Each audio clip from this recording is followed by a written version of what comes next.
Greece has been the focus of the financial community since 2010, but reckless monetary policy runs deep in the country's history. In the 19th century, shortly after gaining independence, the government had already declared 3 consecutive bankruptcies. The reason for this was because independent Greece was born in debt. I'm your host Shirvan and welcome to Caspian Report. In 1821, after almost 400 years of Ottoman rule, Greek revolutionaries took up arms and fought to create a state of their own. One settlement at a time, Greece was slipping out of Ottoman hands.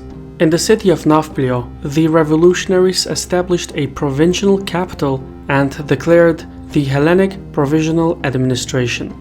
The newly formed government immediately began to tender for international financial support, seeing loans as a tool for legitimizing the government. In the financial centers of London and Paris, investors rushed to organize loans for the young state.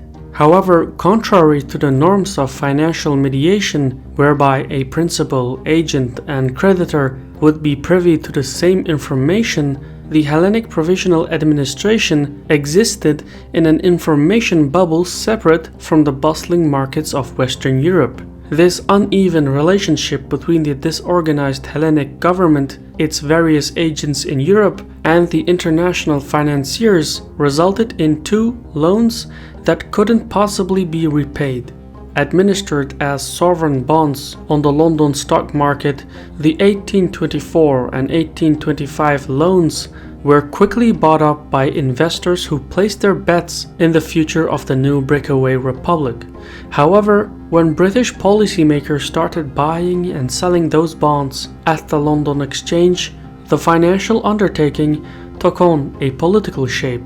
And when the Greek independence war turned in favor of the Ottomans, the investments in the war bonds dropped.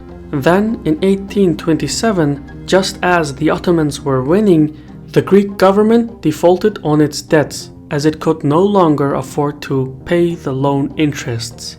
Back in London, the British elites were on the verge of losing their capital, so British lobbying groups encouraged the government to assemble a coalition of European navies to aid the Greeks. That is exactly what happened at the Battle of Navarino in 1827, when the European coalition sunk the Ottoman fleet, thereby granting the Greeks the decisive upper hand. As a result, the price of the war bonds skyrocketed and the wealthy lobbyists in London became even more prosperous. For Greece, however, the story was different.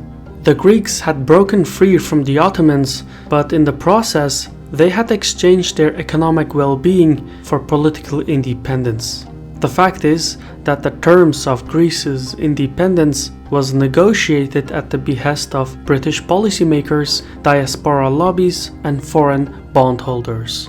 One of those terms, as stipulated in the London Protocol of 1830, was that the Greek government agreed to pay back the remaining loans despite having defaulted on it earlier.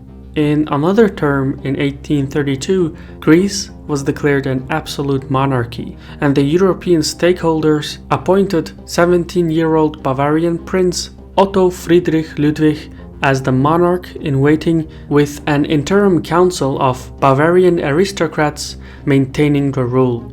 It was a significant blow to the Greek revolutionaries, who had essentially replaced one foreign monarch with another. Meanwhile, the European empires imposed a contract upon the new Bavarian Greek regency to prioritize the repayment of the country's debts.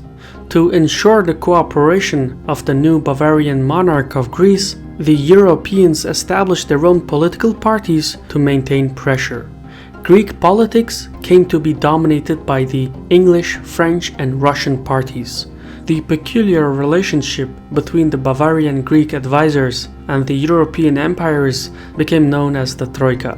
And to kickstart the interest repayments, in 1832, the Troika negotiated a new loan of 60 million francs, of which only 2.7 million francs actually entered the Greek economy, with the remaining of the new loan being devoted to repaying the previous debts. It still wasn't enough. Unable to repay its old and new debts, the Troika imposed strict austerity measures on Greek citizens. In a blatant violation of the Greek constitution, the Bavarian king was given unilateral power regarding taxation. Otto and his advisors decided to provide the struggling Greek peasantry with government loans with a 3% down payment in cash. It sounded practical on paper, but the hefty tax on land production left the Greek farmers with no means of disposable income. To afford the down payment, Greek citizens ended up buying from wealthy private individuals, which happened to be the Greek diaspora and the merchant class. So basically, the state had taken out loans to repay the previous loans and then extended new loans to its citizens, who in turn had to take out their own loans to get access to the government-funded loans. In a tragedy of Hellenic proportions, the young nation's attempt to pay off its international debt resulted in an increasingly indebted population. Ottoman discriminatory taxation had been replaced by a plutocracy of foreign bankers and merchants. Eventually, in 1843, the program backfired and Otto was forced to declare sovereign default.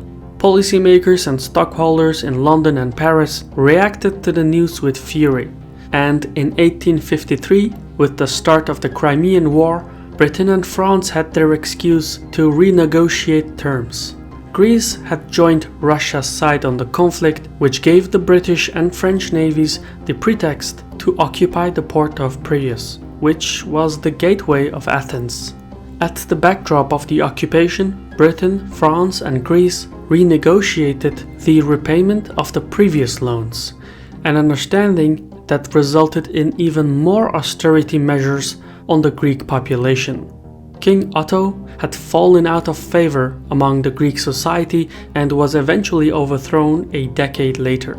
As the Bavarian king was removed from office by a military coup, the European powers appointed a new king from their ranks, George I, a 17-year-old Danish prince. George attempted to carry out some reforms, but the truth was that the Greek government and peasantry was heavily indebted. Still, despite all the hardships, the government of George was able to repay the 1832 debt. However, having done so, the stakeholders then insisted that the loans of 1824 and 1825 also be reimbursed. Just as this request was made, the long depression of the 1870s set in. The powerhouses in Europe contracted, but in Greece, the economy had come to a standstill. The inability of the government to service external debt prohibited the country from accessing international credit markets.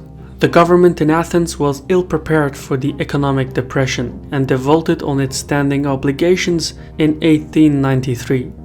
In case you lost count, this was the third default since independence. Greece as a state was kept afloat only by its strategic importance to West European powers. At the same time, nationalist sentiment was strong in Greece, and the public tolerated the economic meltdown while waiting for a second chance to strike at the Turks. That conflict broke out in 1897, only 5 years after the third default, but the Greeks soon found themselves ill-prepared and were utterly defeated. For stockholders in Europe, however, the armed conflict was a win-win. To pay for the Ottoman war reparation, the Greek government negotiated additional loans. But since the country had declared bankruptcy a few years earlier, its credit rating was injured. Hence, the loan for the war reparation were exceptionally costly. By this time, Athens had little to no political authority at home or abroad to negotiate the terms of its debt, and thus had to once more surrender its economic development and fiscal authority to foreign supervision. Representatives of bondholders from Britain, France, Germany, Italy, Russia, and Austria-Hungary set up a council known as the International Financial Control Committee, or IFC for short, to run the public finances of Greece. Taking up residency in Athens, the IFC oversaw the repayment of all Greek loans thus far acquired. As such, the IFC took up the mantle of the Troika, albeit with greater zeal. In doing so, the IFC instituted the infamous laws of control, which restricted infrastructure development and seized custom duties of several major ports. The constant neglect of critical infrastructure rendered the country unable to serve its own needs. This is why Greek maritime industries and self-sufficiency in food production lingered far behind other European nations. Nevertheless, Athens was powerless to stop the IFC, and this state of affairs remained in place up to the Nazi occupation of the country in 1942. By then, foreign monetary supervision had become part of the genetics of the Greek state, permanently entrenched in its politics. I've been your host Shirvan from Caspian Report. Special thanks to Alexander Perthen for helping me write this report, and our community on Patreon for giving us the means to produce content like this. If you want to learn more, check out the links in the description. Thank you for watching, and Saul.